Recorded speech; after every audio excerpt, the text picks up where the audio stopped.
Hello friends, இந்த வீடியோவில் யாரை பற்றி பார்க்க போகிறோம் அப்படின்னோம்னா, சோசியல் மீடியாவில் தனக்கு அதிக ஃபாலோவர்ஸ் இருக்கிற ஒரே காரணத்துக்காக தான் என்ன சொன்னாலும் நம்பிடுவாங்க அப்படின்னு மனசுக்குள்ள நினைச்சுக்கிட்டு கண்டதை அடிச்சு விடுறது. அப்படிப்பட்ட ஒருத்தரை தான் இந்த வீடியோல நம்ம பார்க்க போறோம்.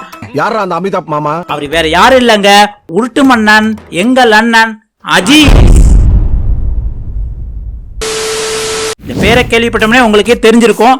கண்டென்ட் இல்லை மாமே அப்படின்னு ஒரு யூடியூப் சேனல் வச்சிருக்காரு. அதை விட மிகப்பெரிய இவருக்கு அடையாளம் என்ன அப்படின்னா, டிடிஎஃப் வாசனோட உயிர் தோழர். இவருக்கு ஃபாலோவர்ஸ் பார்த்தீங்கன்னா இன்ஸ்டாகிராமா இருந்தாலும் சரி, யூடியூபா இருந்தாலும் சரி, ஏகப்பட்ட பேர் இருக்காங்க. அதுலயும் நிறைய பேர் பார்த்தீங்கன்னா குட்டி குருமாஸ்கள் தான் வந்து அதிகமாக இருக்காங்க. அதனால இவர் என்ன சொன்னாலும் சரி வேதவாக்கா எடுத்துக்கிட்டு அதை அப்படியே ஃபாலோ பண்ணுவாங்க. அதுக்கேற்றாப்புல இவரும் பார்த்தீங்கன்னா இந்த ஃபாலோவர்ஸை வச்சு பெரிய அம்பானி ஆதானி ஆயிரலாம் அப்படின்ட்டு பெரிய கனவோட வந்து மாசத்துக்கு ஒரு பிசினஸ் தொடங்குவாரு.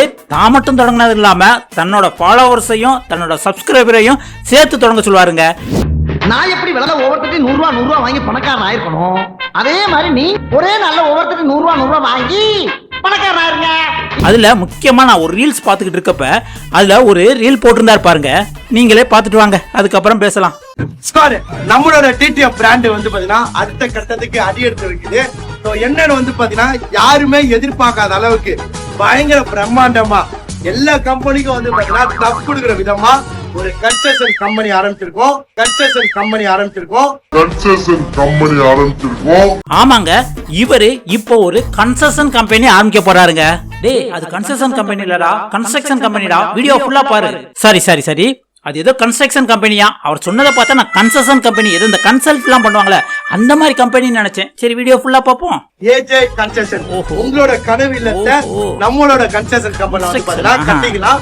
உங்ககிட்ட லேண்ட் இருந்தா மட்டும் போதும். சோ எங்க கிட்ட எக்ஸ்பீரியன்ஸான இன்ஜினியர்ஸ் அண்ட் ஆர்கிடெக்டர்ஸ் இருக்காங்க. சோ குவாலிட்டியான ஒரு பெஸ்ட் பிரைஸ்ல வந்து பாத்தீங்கன்னா உங்களோட கனவு இல்லத்தை நம்ம ஏஜே கன்ஸ்ட்ரக்ஷன்ல கட்டி கொடுத்துட்டு இருக்கோம். சோ பீ மாதிரி ஒரு ட்ரெண்ட் குத்து நல்லா காது குத்து. அதாங்க டிடிஎஃப்ங்கிற ஒரு பிராண்டை வச்சு அதுக்கு குரூப்பு கீழே இன்ஸ்ட்ரக்ஷன் ஒரு கம்பெனி ஆரம்பிச்சிருக்காருங்க. இவர் சிவில் இன்ஜினியரிங் எதுவும் முடிச்சிருக்காரா அப்படின்னு நம்ம கேட்டோம்னா சத்தியமா இருக்காது.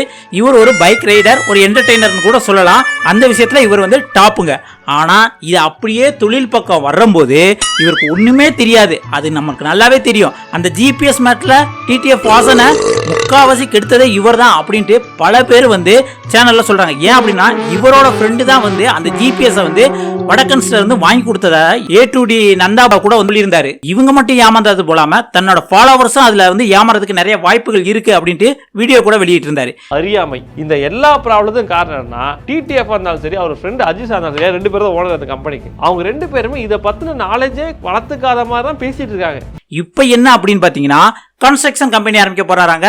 அது இவர் இல்லங்க, இவர் ஒரு இன்வெஸ்டர் மாதிரியும் இவருக்கு கீழே வந்து நிறைய இன்ஜினியர்ஸை போட்டு ஒர்க் பண்ண போறாங்களா. ஆமா, இவருக்கே இந்த ஃபீல்ட்ல ஒண்ணும் தெரியாது. இவர் எப்படி இன்டர்வியூ எடுத்து இந்த இன்ஜினியர்ஸ் எல்லாம் செலக்ட் பண்ணுவாரு? அது சத்தியமா கேள்விக்குறிதாங்க. ஒரு கம்பெனி ஸ்டார்ட் பண்ணா முதல்ல பிசினஸ் என்னன்னு கத்துக்கணும். அவங்க பேசுறது எப்பயுமே வந்து பாத்தீங்கன்னா ஒரு நாலேஜபிளான ஒரு பர்சன் பேசுற மாதிரி இருக்க மாட்டேங்குது. இதை பத்தி என்னன்னே தெரியாத மாதிரி இன்னொருத்தர் வச்சு எக்ஸ்பிளைன் பண்ணிட்டு இருக்காங்க. அப்படி இருக்கும்போது உங்ககிட்ட நிலம் மட்டும் இருந்தா போதும், என்கிட்ட கொடுங்க, நாங்க வீடு கட்டி கொடுத்துருவோம் அப்படின்ட்டு அந்த கன்ஸ்ட்ரக்ஷன் அந்த கன்ஸ்ட்ரக்ஷன், அதாவது ஏஜே கன்ஸ்ட்ரக்ஷன் சொல்றாருல, அந்த கன்ஸ்ட்ரக்ஷன் கம்பெனில வந்து இவர் வந்து வீடு கட்டி தர போறாங்க. எந்த அளவுக்கு இருக்குன்னு பாத்துக்கோங்க. ஃபர்ஸ்ட் அந்த ஜிபிஎஸ் பிரச்சனையும் ஒன்னும் முடிவுக்கு வரல. உனக்கு அடுத்த கன்ஸ்ட்ரக்ஷன் கம்பெனி அது வந்து என்ன சொல்றாரு பாருங்க, பெரிய பெரிய நிறுவனங்களோட இவர் போட்டி போட்டு வந்து இந்த கன்ஸ்ட்ரக்ஷன் கம்பெனியை வந்து ஆரம்பிக்க போறாராம். அட பாவிகளா, பெரிய சிவில் இன்ஜினியர்ஸுக்கும் பெரிய கான்ட்ராக்டருக்கும் இந்த காலத்துல வீடு கட்டி வித்துக்க முடியாத நிலைமையில இருக்காங்க. அஜிஸ்ட கொடுத்து நம்ம வீடு கட்டி வாழவா நினைச்ச ரொம்ப வேதனையா தான் இருக்கு. சரி, அடுத்து என்ன பண்றாரு பாத்தீங்கன்னா, திடீர்னு டாக்டரா மாறிடுறாரு. தான் ஃபாலோவர்ஸுக்கு சில ஐடியாஸும் கொடுக்காரு. என்ன கொடுக்காரு அப்படின்னம்னா, அவர் ஒரு கிளினிக் போய் இந்த கிளினிக்ல வந்து நீங்க வந்து வைத்தியம் பார்த்தீங்க அப்படின்னம்னா உங்களுக்கு ஆஃபர் கிடைக்கும் அப்படிம்பாங்க. என்னடா ஹாஸ்பிட்டல்ல ஆஃபர்ல ஹீஃபர்லாம் பேசுறாரு அப்படின்னு பாத்தீங்கன்னா, உங்களுக்கு முடி வளரல, அவர் வழுக்க மண்டியா இருந்துச்சுன்னா வழுக்க மண்டியில வந்து பார்த்தா முடி வளர்த்துவாங்க. எங்க கிளினிக்ல அக்காவோட கிளினிக்ல பயங்கர ஆஃபர் கொடுத்துருக்காங்க. அது அப்படி ஒண்ணும் இல்லைங்க, இந்த ஹேர் பிளான்டேஷன் சொல்லுவாங்கல்ல, அதுக்கு வந்து இவர் வந்து விளம்பரம் பண்றாரு.